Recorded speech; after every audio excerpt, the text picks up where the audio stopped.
Dernière partie de cette émission, et cette fois-ci nous allons parler de la présidentielle de 2020 avec le processus en cours. L'opposition et la société civile demandent l'arrêt du processus, la suspension du processus pour pouvoir discuter des conditions de transparence de ces élections. Faut-il gagner ces élections sans un minimum de transparence? Isidore, vous avez eu une question pour le professeur. Oui, professeur, depuis quelques jours, depuis quelques semaines, vous vous réunissez autour de Monseigneur Kodro, archevêque émérite de Lemay. L'objectif de ces rencontres, c'est de chercher les voies et moyens pour créer une certaine transparence autour de l'élection présidentielle. Concrètement, qu'est-ce que vous voulez de ce processus? Vous savez, je vous le dis de façon substantielle. En réalité, ce n'est pas le PSN. Aujourd'hui, c'est le PSN. Nous ne sommes pas initiateurs du processus. Ouais. Donc, sur cette question, nous avons été invités, nous sommes allés faire des discussions.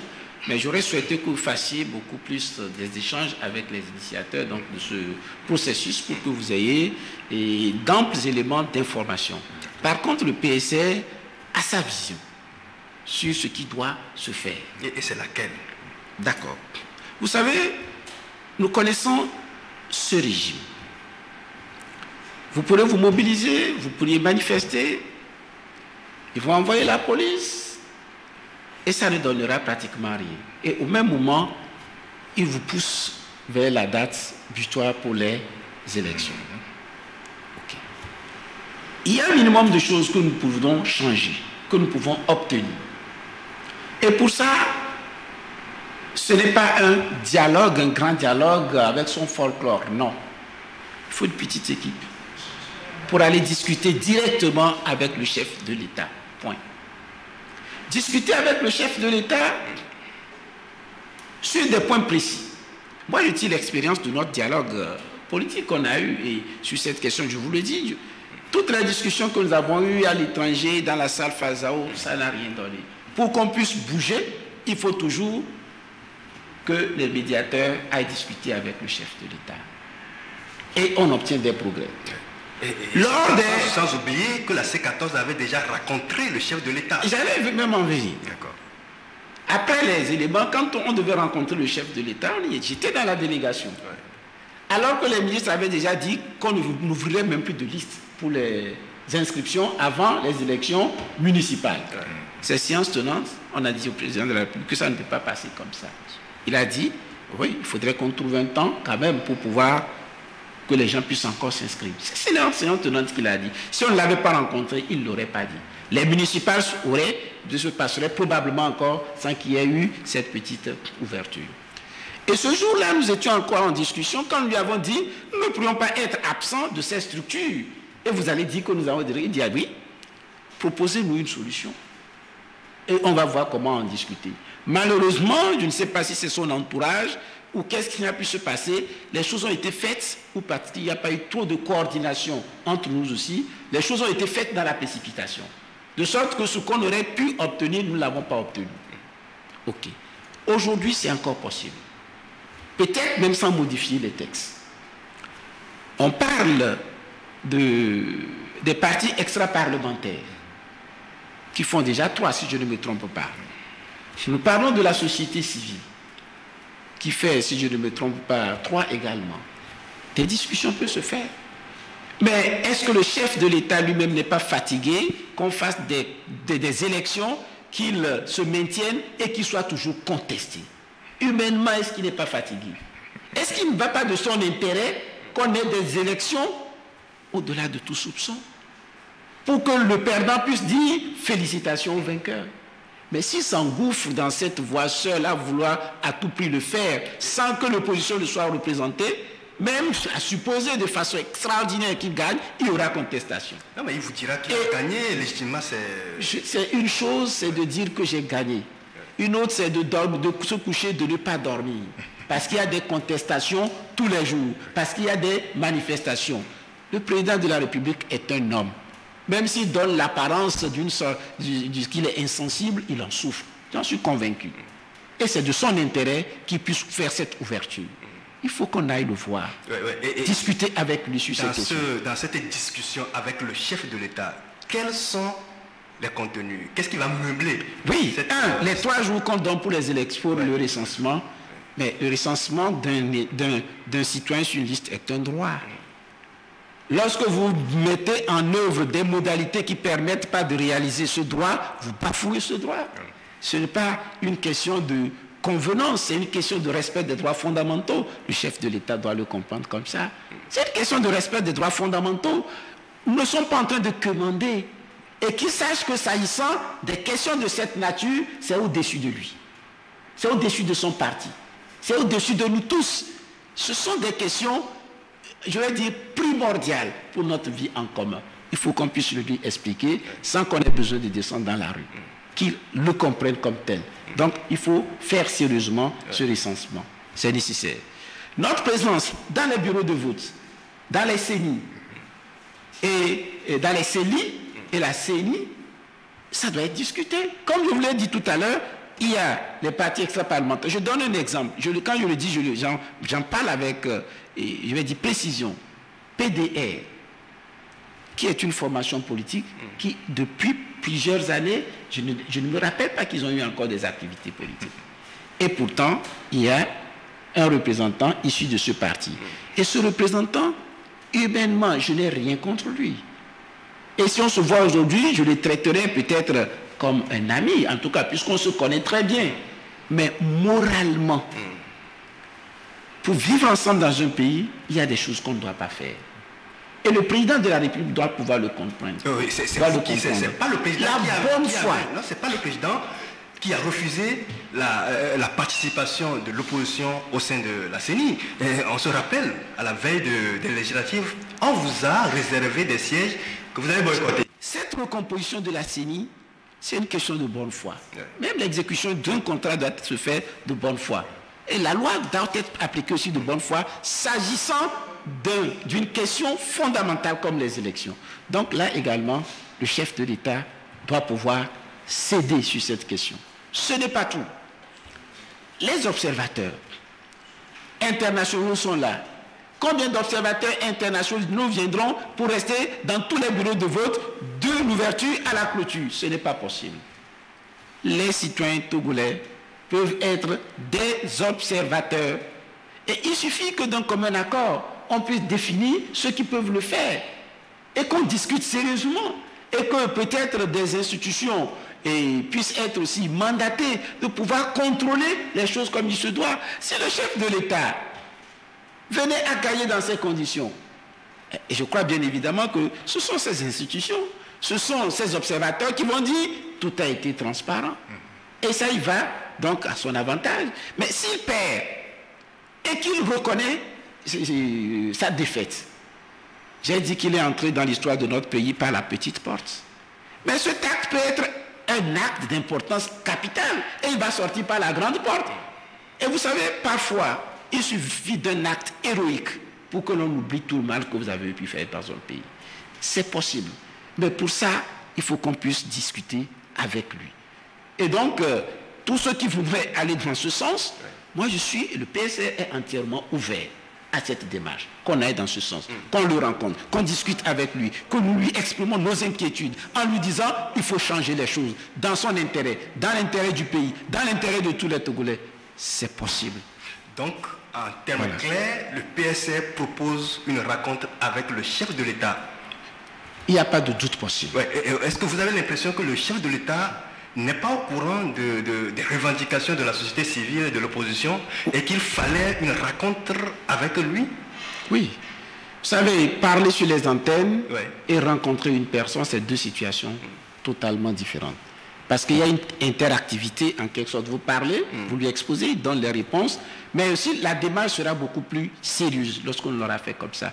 Et vous savez, je ne sais pas, peut-être dans les prochains jours, il y aura des démarches dans ce sens. Mais, peu importe, moi ça ne me gênerait même pas, peu importe ce que les gens pourraient dire, que j'aille discuter avec lui sur ces questions. Oui. Je le rejette, mais il est président de la République. Je dis qu'il a été élu, ou bien avec des fraudes, mais il est président de la République. Pour l'instant, c'est chez lui que je peux trouver mes solutions, ou bien nous pouvons trouver des solutions à ce problème. Pourquoi ne pas le rencontrer? Je disais il n'y a pas longtemps qu'il y a quelque chose de pire que de n'avoir pas réussi. C'est de n'avoir pas essayé. Mais il n'y a pas de tabou. Il n'y a pas de tabou. Quel que soit ce dont on l'accuse, pour l'instant, c'est lui qui dirige. Vous ferez cavalier seul ou bien c'est ensemble avec les partis politiques? Je souhaiterais qu'on y aille ensemble. Je souhaiterais qu'on y aille ensemble. Et il faut travailler pour qu'un groupe émerge pour cela. Mais à supposer qu'on ne l'obtienne pas, je vous le dis, moi ça ne me dérangerait pas que j'aille discuter avec lui s'il accepte me recevoir. Je dirai ce que je pense et ça ne me gêne pas. Vous savez, moi si je dois aller le voir, je n'ai pas besoin de passer par une petite. S'il m'invite à venir, je ne me cacherai pas pour aller lui parler. Moi ça ne me gêne pas. Vous savez, quand vous êtes sûr de vos convictions, vous n'avez pas peur que quelqu'un vous dévie de vos traces et de votre trajectoire. Je suis sûr de mes convictions. Voilà. Oui, professeur, vous êtes professeur de droit à l'Université de Lomé. Ouais. Comprenez-vous la situation de la Cour constitutionnelle aujourd'hui qui continue par s'immiscer dans le processus électoral alors que lors d'une récente révision constitutionnelle, l'actuelle Assemblée nationale avait voté la recomposition de cette Cour constitutionnelle. Qu'est-ce qui explique que la Cour constitutionnelle, cela ne vient pas et puis ça continue de s'immiscer dans le processus? Vous savez que le Togo est coutumier du fait. Entre la règle de droit, sa mise en œuvre, son application, il y a toujours, souvent, un très long temps. Il suffit de regarder la Cour des comptes, qui a été mise en place, je crois, c'est pas en 2008, si je ne me trompe pas. Non, je ne me rappelle plus. Mais la Cour des comptes avait été prévue dans la Constitution de 1992. Si nous prenons 2008, dans tous les cas, on n'a pas eu Cour de compte avant 2008. 2008, 92, ça fait 16 ans, non? Si je ne me trompe pas, il a fallu 16 ans avant de mettre en œuvre cette Cour des comptes. Et ça ne m'étonne pas, en réalité. Mais ce sont des questions sur lesquelles il faut attirer l'attention des gouvernants. Il y a une autre disposition, je crois, sur la déclaration des biens du président de la République, de certains membres du bureau de l'Assemblée nationale, de certains directeurs des sociétés d'État. C'est dans la Constitution de 1992. Nous sommes en 2019, c'est ça, 2019. Et ça fait 27 ans environ. On ne l'a jamais obtenu, également. Ce sont ces éléments qui conduisent à dire parfois que nous ne sommes pas dans un état de droit. Parce que l'état de droit soumet tout le monde au droit, y compris les gouvernants, y compris donc et l'opposition et la classe politique. Tout le monde est soumis au droit. Lorsque vous donnez l'impression que la loi est faite pour certaines personnes et que d'autres sont au-dessus de la loi perd de son autorité, en quelque sorte. Et donc, je ne comprends pas ce qui se passe, mais malheureusement, c'est la situation. Et je vais déborder un peu. Parfois, il y a pire que ça. Des choses qui n'ont rien à voir avec la politique. Des projets de loi ou des avant-projets qui sont faits, financés, et qui sont mis dans les tiroirs pendant des dizaines d'années.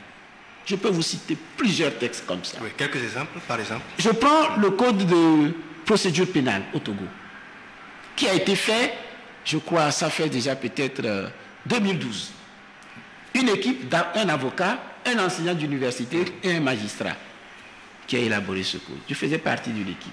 Validé en atelier, ce code n'a jamais été introduit à l'Assemblée ou quoi, je n'en sais rien. En 2009, le PNUD m'avait retenu pour préparer le code de procédure civile togolais. J'ai fait les études. J'ai discuté avec les magistrats. J'ai élaboré ce document que je suis allé remettre. Voilà. Même si moi-même on me demande où se trouve le document aujourd'hui, je ne suis même pas sûr de retrouver cela. Où j'ai remis la version électronique, j'ai remis le support papier.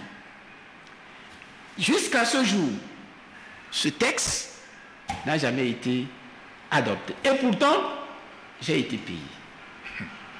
Je ne suis pas seul. Plusieurs ont été payés. Le BIT, Bureau international du travail, avait demandé de faire un travail sur la conformité du code togolais du travail aux normes fondamentales de l'OIT. C'est à moi que le BIT avait confié ce travail.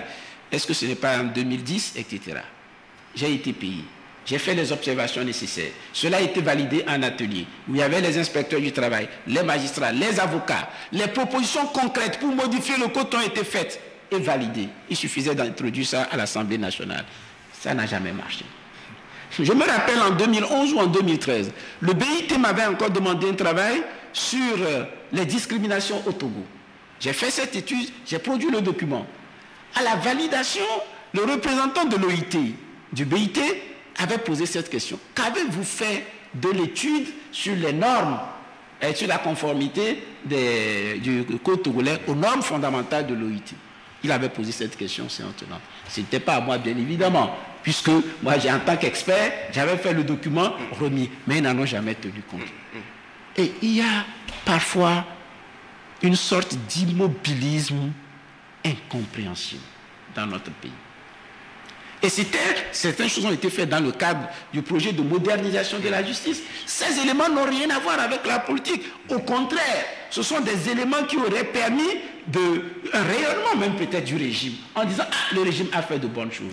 Même ceux qui auraient pu contribuer à leur rayonnement, ils n'ont pas pu le faire.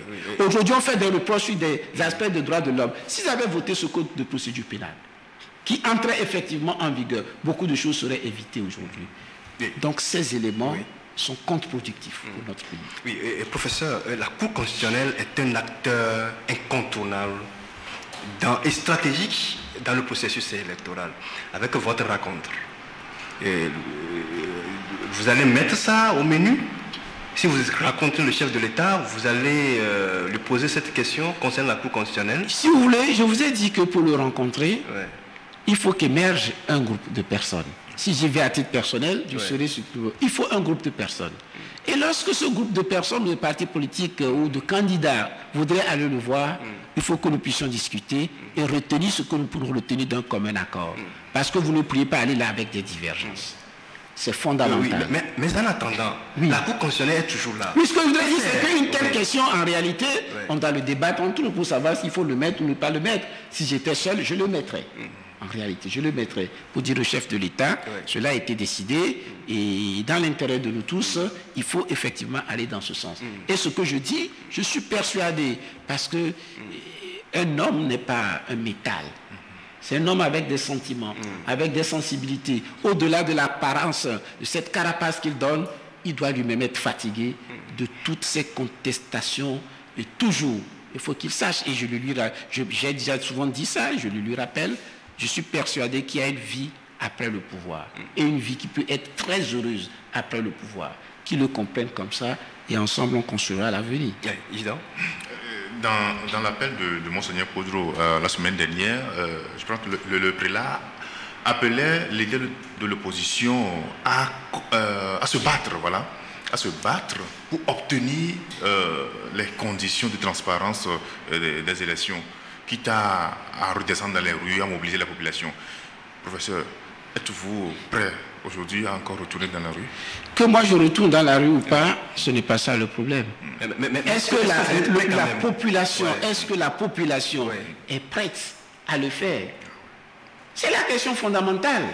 Est-ce que la population, et quand je dis population, ce n'est pas 50 000 personnes, et une grande foule sur l'ensemble du territoire. Et si on pourrait l'obtenir en allant discuter, est-ce qu'on n'économiserait pas les énergies qui nous permettraient d'aller faire campagne? C'est la question que je me pose également. On achemine tout doucement vers la fin de cette émission. Mais je ne conteste pas ce que les initiatives de Monseigneur. Plusieurs initiatives peuvent se faire. Mais moi, ma conviction, c'est qu'il faut aller discuter avec lui. Faisons-le et on verra aussi ce que ça donne. Est-ce que vous avez pu proposer ça au Monseigneur, au prélat? J'avoue que je ne l'ai pas rencontré personnellement. Et si vous savez, en réalité, c'est ça. Vous avez vu qu'on devait se voir la semaine passée. Je vous ai dit que j'allais pour des cours de mission. C'est samedi que je suis rentré. Et je suis rentré, bon, peut-être ce n'est pas le lieu de justice, rentré avec certaines douleurs, de sorte que c'est en réalité aujourd'hui que je me sens mieux. Voilà, je me retrouvais même à l'hôpital dès mon retour. Donc, voilà. Je pense même que le point focal des discussions de Monseigneur, c'est le dialogue avec le régime. Ouais. C'est ce que prône le prélat. Ouais. Il faut dialoguer avec le régime autour des conditions de transparence de cette présidentielle. Je pense que c'est dans la vision du PSR. Oui. Quand il faut faire la part des choses, créer un cadre de discussion, moi je n'en veux plus. C'est ça. Pour la simple raison que les ministres qui viendront là-bas, ils ne céderont sur rien. Ouais. Vous pourrez tout dire. Ils peuvent même voir que c'est clair ce que vous dites, ils ne céderont pas. Peut-être que parce qu'ils n'ont pas reçu d'instructions. Ouais. Celui qui peut donner ces instructions, c'est le chef de l'État. Il faut aller le voir, discuter avec lui calmement, de façon respectueuse et mutuellement respectueuse. Et je crois qu'on verra ce qu'on peut obtenir dans ce sens. Voilà. On sait que le PSR scrute les candidatures qui s'enregistrent ces derniers temps. Il y en a plusieurs. Est-ce que vous observez les candidatures? Oui, nous savons qu'il y a Votre candidat? plusieurs candidatures qui se sont exprimées. Et je crois que la liste n'est pas close. Donc il ne faudrait pas de façon prématurée et essayer trop de s'attacher à ce à ce qu'on peut. Alors, dans les prochains jours, on verra une candidature de PSR déclarée. C'est une éventualité. Ouais. Voilà, retenons ça comme ça, que c'est une éventualité, une probabilité. Ouais. Et est-ce que si nous prenons ces candidatures qui sont déjà déclarées, laquelle répond à vos profils? S'il y a une candidature peut-être qui répond sérieusement à notre profil, le PSR n'aurait plus de candidats. Donc, on va attendre. Il n'y a pas de candidature qui répond à votre profil. Je dis, si le PS, je ne suis pas venu dans le cadre de ce truc, ils sont simplement partis, et c'est tout un ensemble de structures. C'est ça. Donc, qui est en train d'observer, qui effectivement se réunira.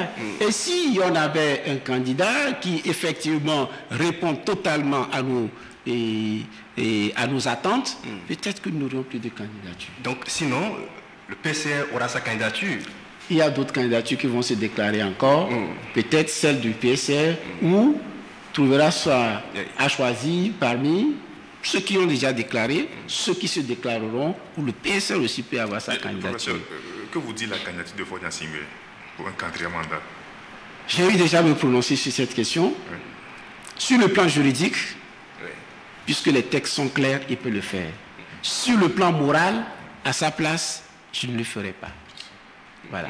Et quand on dit sur le plan moral, en ce moment, c'est sa décision et c'est à lui de pouvoir réfléchir pour savoir ce qu'il veut faire concrètement. Voilà. Donc c'est à l'opposition également de s'organiser. Bien évidemment, c'est à l'opposition de s'organiser. Et ce que nous exigeons, ou ce que l'opposition exige, ce n'est pas qu'on vienne lui remettre un pouvoir. Non. Nous réclamons des transparences. Si nous gagnons, qu'on reconnaisse notre victoire. Est-ce que l'opposition a toujours réclamé? C'est parce que l'opposition gagne et on vole sa victoire qu'il y a problème. Oui, c'est comme si on dit que vous voulez qu'on vous remette le pouvoir. Personne n'a jamais demandé cela. Nous ne voulons pas qu'il y ait des fraudes électorales. Nous voulons qu'il y ait la transparence. Et nous voulons qu'après cela, maintenant, que le vainqueur soit proclamé comme vainqueur. C'est tout. L'université fait sa rentrée. Comment vous entamez cette rentrée universitaire? Écoutez, je ne suis maintenant qu'un simple enseignant.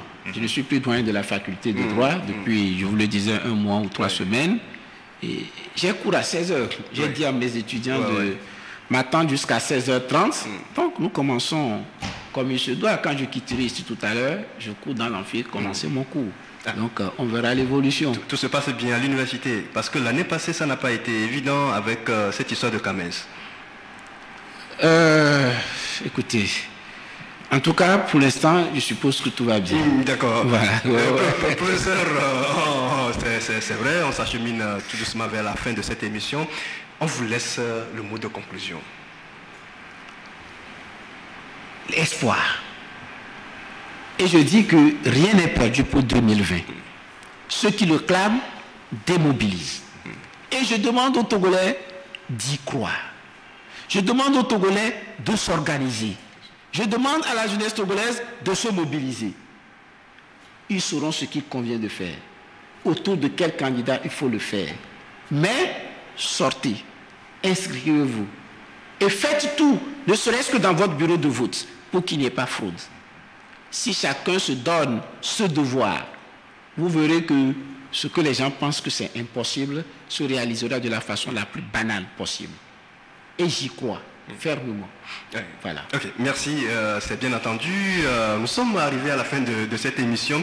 Je rappelle que nous avons reçu dans cette émission l'autre journal le professeur Kwame Wolu, qui est l'universitaire et juriste, secrétaire national du PSR et Pacte socialiste pour le renouveau. C'est la fin de cette émission.